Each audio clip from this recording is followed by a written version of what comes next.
Good afternoon or morning, depending on where you're tuning in from. This is a midday motivation break post-holiday. I'm trying to get my post-holiday brain working again. But I'm excited to talk with you today about two superpowers that you need in 2024. And those are empathy and emotional intelligence. So first of all, happy holidays to everyone, no matter what you're celebrating. Happy Kwanzaa today. I hope you're all having a wonderful holiday season with friends and family. Hope you're recharging, taking care of yourself, and getting recharged and ready for a big year coming, because I have a feeling that this 2024 is going to be a phenomenal year for us all. So here's how you can help make that happen. So two things that I talk about all the time within my presentations, video content, TV content, are empathy and emotional intelligence. Now, when we talk about empathy, there are some times where I work with organizations and I'll talk about empathy, and then after the fact, somebody will come up and say, well, I don't want to make my employees or my team soft by letting them cry on my shoulder and do all these things. That's not what empathy is. Empathy is simply caring about other people and being interested in who they are and what they have going on. So it's not just a bleeding heart conversation every single time. It's being empathetic to what's going on in their world, what they need, how they need to be listened to. The platinum rule being applied here, and that is not just treat others as you want to be treated, treat others how they want to be treated. But if you don't know and you don't engage in an empathetic way, you will never ever learn that. And for anybody who challenges oh, empathy is just this soft skill, number one, it's a critical skill, so let's not get that twisted at all. But number two, if you are taking time to put yourself into the shoes of your team, when was the last time that you as a teammate, as a client, as an employee, felt like somebody cared about what you had to say, cared about how you felt, cared about what you wanted? That's a really positive feeling that we often don't think about as leaders or as salespeople, or as client service deliverers or professionals. We don't think about the shoe being on the other foot.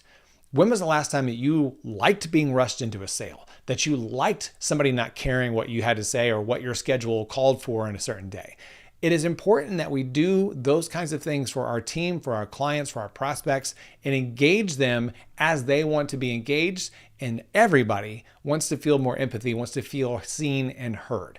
Now, how do we go about that, and why should we do that? Now, I want to share a couple of statistics here, and I want to get these right to engage in this. So if you are a leader, if you are a C-suite individual, if you're a middle manager, if you're an HR person, or if you're a salesperson engaging with others, I want you to pay attention to some of these statistics. Now, there was a survey done by Catalyst that talked about why empathy is so important for organizations to engage in. Number one, employee engagement.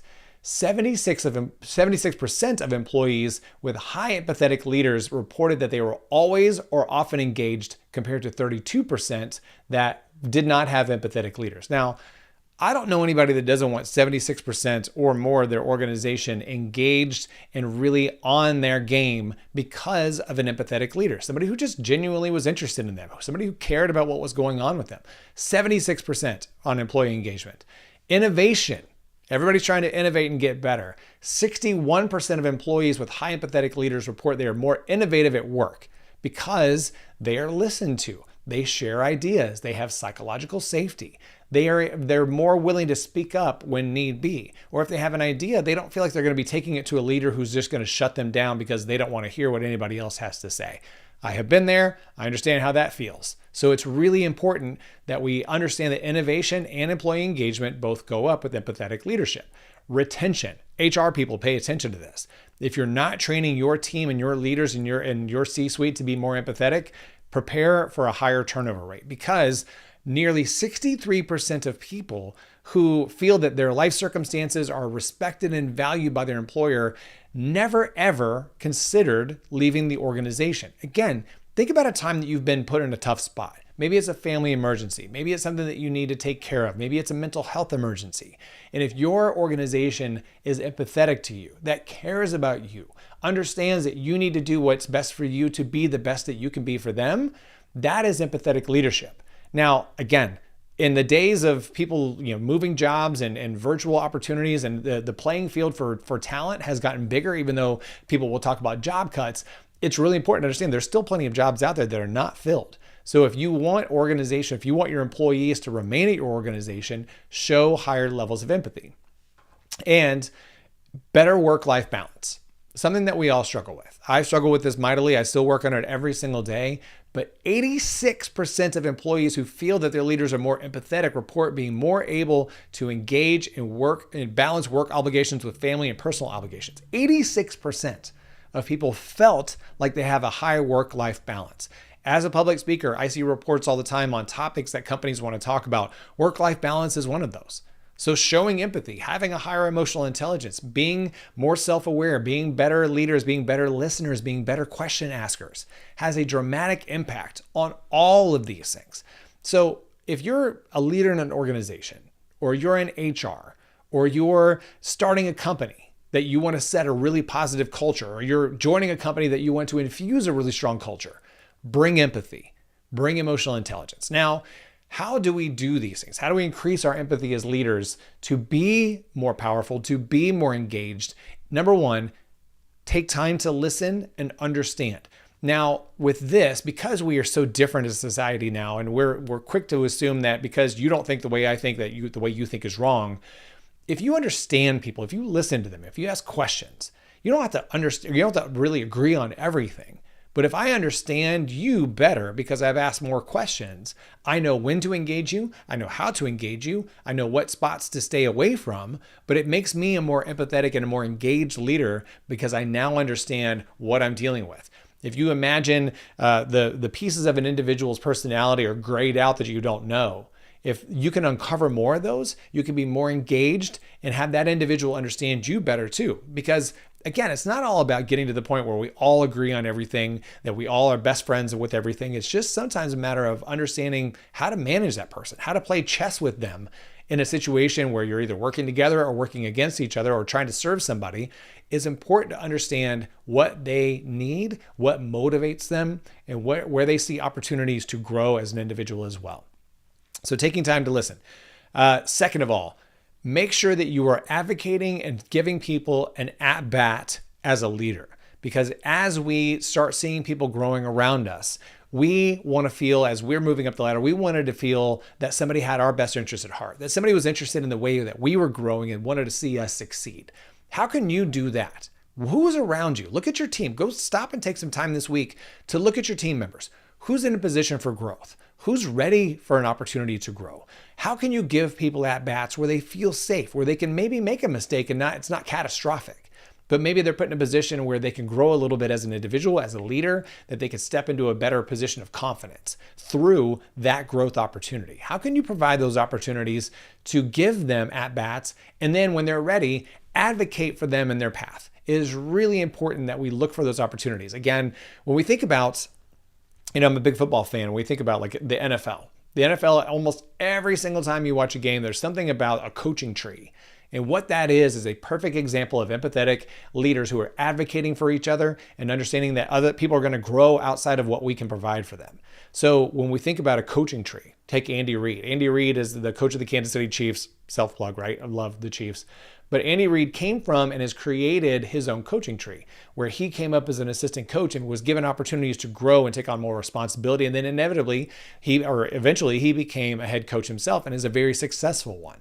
Now, he has also coached people and had assistants under his tenure that have grown to become head coaches as well, or offensive or defensive coordinators. How can you provide those opportunities for your team? You are a leader when you can build people up around you and send them on a path of growth that is going to allow them to be leaders in their own right, whether within your organization or outside of it. But if you keep people down, if you keep people at bay, if you don't give them opportunities, you're not looking for ways to advocate for them, chances are they're going to go somewhere else anyway, and they're going to grow and compete against you with not a really favorable experience. So how can you advocate and how can you find those opportunities for people to grow? Next, you got to make sure that you're keeping tabs on your team's well-being. Just check in. Again, this is the kind of that gray area where people start getting, I don't want to get into people's personal business, or I don't want people negative dumping on me. That's not always going to happen. But if you just simply say, is everything okay? You doing all right? Even that gesture alone, they may say yes, they may say no, they may say everything's fine, but it's not. But the simple fact that you ask the question goes a long, long way to your empathetic leadership, to your connection to your team, and the loyalty that they're going to feel towards you.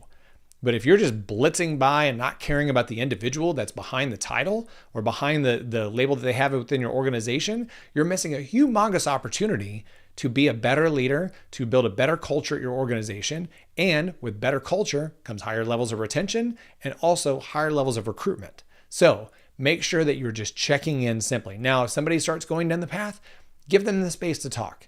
Give them the psychological safety that if you've asked the question, that you care about hearing the answer. And if they need additional resources, your organization should, and if they don't, they need to get it. They should have resources that you can provide your opportunity or your employees so that they can seek the help that they need. But just ask the question first and then take it from there, because most leaders are just simply not asking that question at all. Next, just go at your day with a little bit more kindness. People will do more, work harder, provide more clarity and transparency and feedback when they feel like they are being treated with kindness. Now, there are lots of leaders that will lead with an iron fist. They'll lead with fear. They'll lead with intimidation. That doesn't work in the long run. When we are barked at, when we are demeaned, when we are degraded, when we are, treated passive aggressively, we don't grow as employees, and we develop an animosity for that leader as well, which happens and when you have people start looking to go elsewhere, because that does not breed a very positive culture. Now, in certain instances, like our military, I'm sure that that's completely fine. All respect due to our armed service men and women. But within corporate culture, within startup culture, you've got to have an empathetic approach, a kind approach, but also setting proper expectations. You can have both. It's not just creating a soft mentality. It's understanding that kindness with direction can give you a dynamic culture immediately. But if you don't engage in that way, you're going to miss opportunities to connect with your team. So empathy and emotional intelligence. Empathy is what we've been talking about. And on emotional intelligence, it's really all about taking care of yourself, understanding too how you can be better every single day. What are the things that you need to be doing moving forward as a leader? How can you be engaging with yourself better on self-awareness and self-management to increase your impact? I'm going to be putting together a series of videos that will be on my website in 2024. They're going to talk a lot about emotional intelligence and how you can increase your emotional intelligence every single day in very simple ways. But a couple that I want to give you right now. Number one, if you're going to spend your day just booking back-to-back meetings, prepare to be completely discombobulated by the end of the day. So my favorite thing to incorporate in my day is the adult passing period. If you've got a meeting, set a 25-minute meeting instead of a 30-minute meeting, set a 45-minute instead of a 60-minute. Use that time, block the time on your calendar between those meetings, and make sure that you give yourself time to grab water, use the restroom, answer an email, digest what just happened in that meeting, and figure out what you need to do as far as next steps on productivity and positivity go. So if you spend your entire day taking notes on meetings and you don't have a chance to digest and figure out what next steps are, or maybe you look at it a different way by the end of the day, you're not giving yourself a chance to grow as a leader.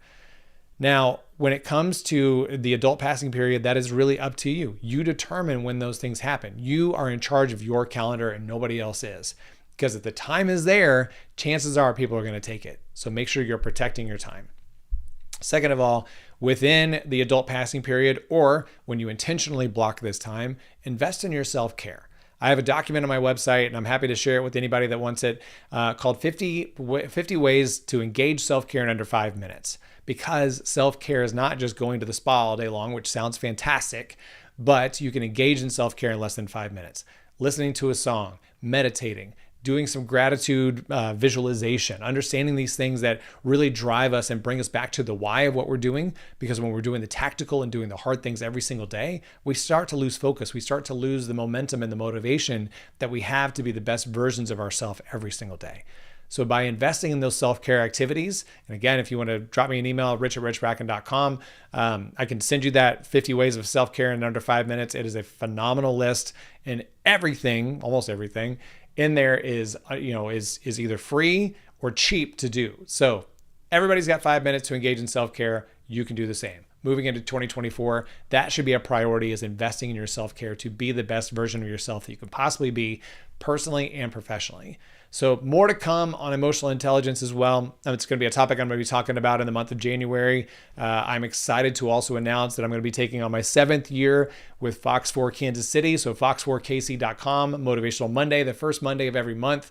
Yours truly, 9:15 Central. I'm going to be broadcasting with Fox 4 on motivational tips, happiness tips, ways that you can enhance your life every single day. So thank you to my friends at Fox 4 for having me back for yet another year. Finally, and I'm got to catch my breath and grab some water here in a minute. Lots of stuff going on. New video library, a members only video library to be signing up for in 2024. Some dynamic partnerships with my speaker bureau friends that I work with, and then some great keynotes. I've got 2 new keynotes that I'm going to be launching in 2024. AI and Me, which is the first one, which is how we as individuals can make ourselves completely dominant against AI when it comes to people-centric things that AI will never be able to replace. So how can you invest in those skills? And how can your organization and you and your team invest in those skills to make sure that AI can do what AI does, but you can make yourself completely invaluable to your organization, to your clients, because of the things you're focusing on. And the other one that I'm extremely excited about is called Soundtrack for Success, or Soundtrack for short, which is my previous keynote, Tune In. It's kind of Tune In 2.0. New version of it, but it's part DJ keynote, part dance party, part sing along. Like, it's going to be dynamic in the content, both from an empowerment standpoint, but we're going to have a great time. It's all about entertainment. And as we learn when we're being entertained or when we're having fun, we retain information at a 42% higher level. So prepare to party with me, but also feel your organization getting empowered and becoming better every single day because of the things I'm going to share in that presentation. So AI and Me, Soundtrack, phenomenal new keynotes with the keynotes that I've been doing for the last few years.